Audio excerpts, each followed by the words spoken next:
اور انہوں نے تجاویز بھی لی کہ مستقبل کے حوالے سے تجاویز بھی جو ہیں وہ ان کو پیش کی جائیں. بہت شکریہ اظہر فاروق. نگراں وفاقی وزیر اطلاعات مرتضی سولنگی کہتے ہیں الیکشن کمیشن نے جنوری میں انتخابات کا اعلان کیا ہے. حتمی تاریخ کا اعلان بھی جلد ہوگا. نگراں حکومت کے ذہن میں کوئی الجھن نہیں. نواز شریف جیل کی دیواریں توڑ کر نہیں گئے تھے, حکومت اور عدالت کی اجازت سے گئے تھے.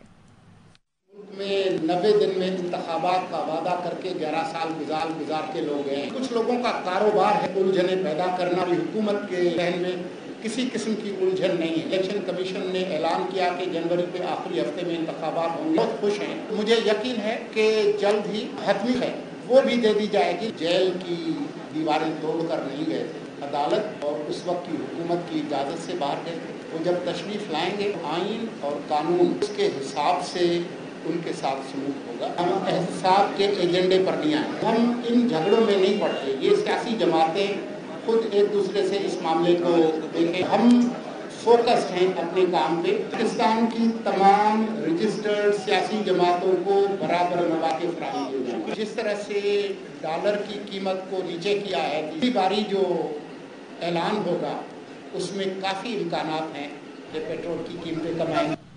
اور پیپلز پارٹی کی عام انتخابات کے لیے تیاری. ذرائع کے مطابق اس مرتبہ بااثر افراد کو حلقوں سے ٹکٹ دیا جائے گا. ان حلقوں میں ایسے افراد کو ٹکٹ دیں گے جو مخالف کو یقینی طور پر ہرائیں. پیپلز پارٹی نے متوقع نئی حلقہ بندیوں کے حوالے سے بھی تیاریاں شروع کر دی ہیں.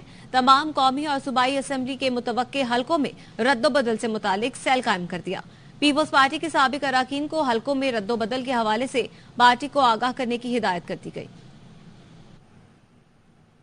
28 جنوری 2024 الیکشن کا دن ہے. رہنما پی پی منظور بسان کہتے ہیں سندھ میں پی پی کے خلاف تمام جماعتوں کا اتحاد بنے گا. اس کے باوجود پی پی سندھ میں سویپ کرے گی. دیگر صوبوں میں بھی پی پی زیادہ سیٹیں لے گی. پی ٹی آئی کی پوزیشن ڈاؤن ہے. منظور بسان نے کہا احتساب مخصوص لوگوں کا نہیں سب کا ہونا چاہیے. ملک میں انتخابات کا انعقاد الیکشن کمیشن کی ذمہ داری ہے. نگراں حکومت کا کام الیکشن کمیشن کو صاف شفاف انتخابات میں معاونت فراہم کرنا ہے. نگراں وزیر اعظم انوار الحق کاکڑ کی نیو یارک میں پریس کانفرنس. پاکستان کا کام ہے وہ ان تیاریوں میں مشغول ہیں اور انشاءاللہ جلد الیکشن ڈیٹ اناؤنس ہو جائے گا. کسی بھی سیاسی جماعت کو الیکٹورل پروسیس سے نہ روکنے کا ارادہ ہے نہ ایسی کوئی تیاری ہے. اگر خود ہی پیرانوائڈ ہو کر فیل کر رہا ہے اور انسیکیور ہوا ہے تو اس کا کیا علاج کیا. جس طریقے سے خالصتان کے ایک رہنما ان کا بہیمانہ قتل ہوا ہے اس نے میں سمجھتا ہوں کہ ویسٹرن کیپٹلز میں ایک جال کیا ہے اور اس کو جھٹکا دیا ہے اور یہاں کچھ آنکھیں کھل رہی ہیں اور وہ سنجیدہ سوالات اٹھا رہے ہیں. یہ وہ سنجیدہ سوالات ہیں جو پاکستان تو اٹھا رہا تھا, کہہ رہا تھا وہ وکٹم تھا انڈین ٹیررزم کا ایز اے ٹول. واپس آئیں گے اس بریک کے بعد. ہمارے ساتھ رہیے.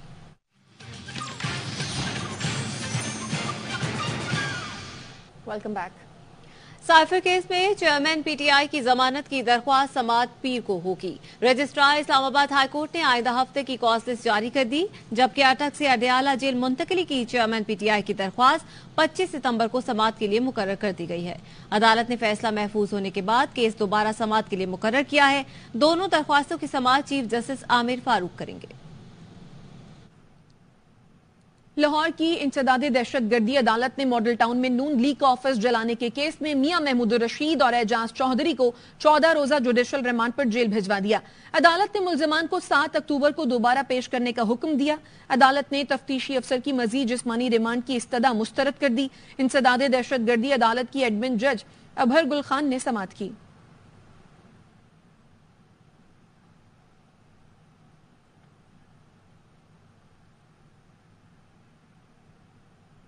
ملک اور آئین جن حالات سے گزر رہے ہیں اس پر تشویش ہے. ماہر قانون حامد خان کہتے ہیں 9 مئی واقعات کی تحقیق کے لیے جوڈیشل کمیشن بنایا جائے. پٹیشن سپریم کورٹ میں دائر کر رکھی ہے. الیکشن کی بات ہو رہی ہے. بتایا جائے کیا تمام سیاسی جماعتیں مہم چلانے کے لیے آزاد ہیں. ملک جس حالات سے آئین جس صورتحال سے گزر رہا ہے ہم سب کو اس کے بارے میں تشویش ہے. کہتے ہیں کہ ہم الیکشن کی طرف جا رہے ہیں لیکن سوال ہے کہ ساری سیاسی جماعتیں برابر ہیں کہ نہیں؟ کیا ان کے لیڈرز آزاد ہیں کہ وہ اپنی پارٹی کو آرگنائز کر سکیں؟ سپریم کورٹ کے سامنے 25 مئی سے ایک پٹیشن فائل ہوئی ہے جس میں 3-4 ہم نے ریلیز مانگی. مئی 9 کے انسیڈنٹس میں جوڈیشل کمیشن مقرر کر کے جوڈیشل انکوائری کرائی ہے. عدالتوں کے لیے ایک اہم عنصر ہے اور وہ ہے آزادی. قانون دان اعتزاز احسن کہتے ہیں سابق چیف جسٹس ایک فیصلہ کر جاتے تو آنے والی 10 نسلیں کہتی کہ وہ بندیالی ہیں. لاہور میں سیمینار سے خطاب میں لاہور ہائی کورٹ بار کی نائب صدر رابعہ باجوہ ایڈوکیٹ کہتی ہیں کہ ہم اس ملک کو بچاتے ہیں. وکلا مہنگائی کے خلاف سڑکوں پر نکلیں. عدالت کے لیے سب سے ضروری جو اہم عنصر عدالت میں ہونا چاہیے وہ یہ ہے کہ عدالت آزاد ہو. بلا کا یہ ظلم ہے. عدالتیں رہا کرتی ہیں ایک قیدی کو, وہ باہر نکلتا ہے اور اس کو پکڑ کے پھر اندر ڈال دیتے ہیں. وکلا اپنا لوہا پہلے بھی منوا چکے ہیں اور انشاءاللہ آئندہ بھی منوائیں گے. اگر سابق چیف جسٹس عمر عطا بندیال صاحب نے ایک فیصلہ کر ہی دیا ہوتا کہ آپ کی 10ویں پیڑھی کہتی اسی بندیالی ہونے ہاں تے ساڈا وڈکا عمر سی. کہ کسی بھی ملک کی شناخت جو ہوتی ہے, کسی بھی سرحد کی شناخت وہ کانسٹیٹیوشن کی وجہ سے ہوتی ہے. ہم اپنی جدوجہد کو آگے بڑھائیں گے تاکہ پاکستان کے اندر آئین اور قانون جو ہے اس کی حکمرانی ہو. یہ ہمارا ملک ہے اور اس ملک کے اندر ہمارا خون ہے. ہم نے اس ملک کو بچانا ہے.